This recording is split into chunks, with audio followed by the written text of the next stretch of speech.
All right, here we are in the Hilton Times Square, and I got to give them props because they let us stay in this room till 4. And I've got a star-studded panel with Paul Heyman is here, a great friend for many years, and Edge. Edge came to see us, and I thought, man, if I can get Paul Heyman, like this would be the best day ever. And you came all the way across the city to do this for me. I really appreciate that, man. The pleasure's all mine. It's good to see you. I mean, what a lot of crazy stuff has been going on over the last few weeks. Might as well, like the biggest one of all was WrestleMania, and the fact that the streak was broken by your protege, Brock Lesnar. And I mean, it kind of shocked everybody. I think fans are still, like, people were crying. Like, I got a lot of feedback of people who were like, this shouldn't have happened, and I can't believe it happened. And I mean, how did it feel for you to be out there in pure silence in front of 70,000 people? It's the old story of Bruno Sammartino being pinned in Madison Square Garden by Ivan Koloff, that you could hear a pin drop when it happened because everybody was in such shock. Right. Brock actually wondered if he had lost his hearing, which is the same story that Sammartino tells. That, if you hear, let me tell you, when I lost the title to Koloff, I thought I'd gone deaf for a moment, and I don't know why Sammartino sounds Jewish when I imitate him, but yeah, right. But listen, he's converted. Yeah. Rabbi Bruno Sammartino-berg. When I lost my hearing in the Madison Square Garden. Oy vey, man, let me tell you. But Brock, when I got to Brock, he was like, what's going on? And I said, they're in shock. And he says, I'm in shock too. And it was the reaction that in hindsight you would expect. But looking at it in advance, you really can't determine how that audience would react because it is such a shocking moment because you're so preconditioned to 1, 2, oh, he was so close. He was an eighth of a second away from the streak ending. And it's the old thing of anything can happen in WWE and always expect the unexpected. But in that match, that is the one constant. The one constant in WWE, the one constant in WrestleMania is you're not going to get surprised in the Undertaker's match. And you're going to believe during the match that maybe here's the pinfall, but deep in your heart, you're just along for the ride and the audience is just playing the role because their role is to go 1, 2, oh, it was so close. They never truly believed that streak was going to end. Yeah, I found that with the buildup of the match, it wasn't super like, oh my God, there's jeopardy. It just seemed like business as usual.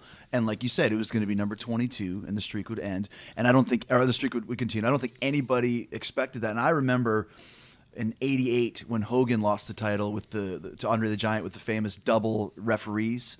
And when that happened, like no one could believe it. Like Hogan was the champion for 4 years. You can't have this end. But it did. And that's one thing I thought was real. I think I was really shocked at first. But it was a real genius decision from, whether Taker made it. I'm sure, Taker had something to do with it, but Vince's decision because nobody expected it. And it heated up Brock huge. Huge. It was a victory that Brock truly needed too, because it once again now separates him from everybody else. He's again the outsider. He's again the UFC guy. He's again the guy that doesn't truly belong. I can sit there on television and quote his credentials: the NCAA Division I heavyweight champion, the UFC heavyweight champion, the WWE heavyweight champion. No man's ever held 2 of the 3, let alone all 3. But it's all hype and hyperbole, unless you give them backup and credence to what I'm saying. So when he's the one guy in 20 some odd years that has beaten Undertaker at WrestleMania, and again, it's all the stuff that I was saying before WrestleMania. I mean, take a look at, now you're undefeated at WrestleMania too, aren't you? I was until Taker. Until Taker, right, but you went 11, right? I think it was 7. Okay, so we're sitting with the guy, and we'll get into this. You actually were one of the victims of the streak, and also one of the earliest matches that was a real show stealer, because there was a string that Taker had of about 6 Manias in a row, 5 or 6, where they were show stealing matches, and you were. I think you mentioned Batista, but maybe yours was the first that really stole the show. Well, thank you. I mean, but you look at. You look at Shawn Michaels, who's Mr. WrestleMania, he never got past 2 in a row. Triple H, he never got past 3 in a row. Stone Cold Steve Austin, as big a star as I've ever experienced in this generation, especially, he never got the 5. John Cena never got, and certainly, I mean, the longest run on top I've ever seen, including San Martino, has been John Cena. The longest consecutive run. It's an amazing run for Cena. I think I was in 12 WrestleManias and won like 3 of them, so I have a really bad record. That's not great. That's not, And yet, here's Taker, and whatever anybody wants to say about sports entertainment and how the winners and the losers occur, it's still 21 consecutive victories at WrestleMania. It's even the behind-the-scenes aspect of that is an amazing number. So when Brock is the one to beat that streak, and you take into consideration, well, he was the NCAA Division I heavyweight champion. He was the UFC heavyweight champion. He was the youngest WWE champion at that time. Now all of a sudden it all comes together, and and of course you have the physical appearance of Brock Lesnar. So I think it has not only revitalized the mystique of Brock Lesnar, it has turned Brock back into a mega attraction that was a mystique, I think, had been taken away from him. That's what I was going to talk about, because armchair quarterback, he shouldn't have lost to Cena. He shouldn't have lost to Hunter.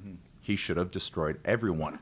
And that's part of the problem nowadays, is there's no plan going forward. If you have a 2-year plan and you know this is going to happen, great. You can book accordingly, but it's so spur of the moment now. And I think that's, so it had great impact. But imagine the impact it could have had if he went through all of those guys. Yeah, because you're right. Because he was kind of I'm not going to say he was cold, but he was almost taken for granted.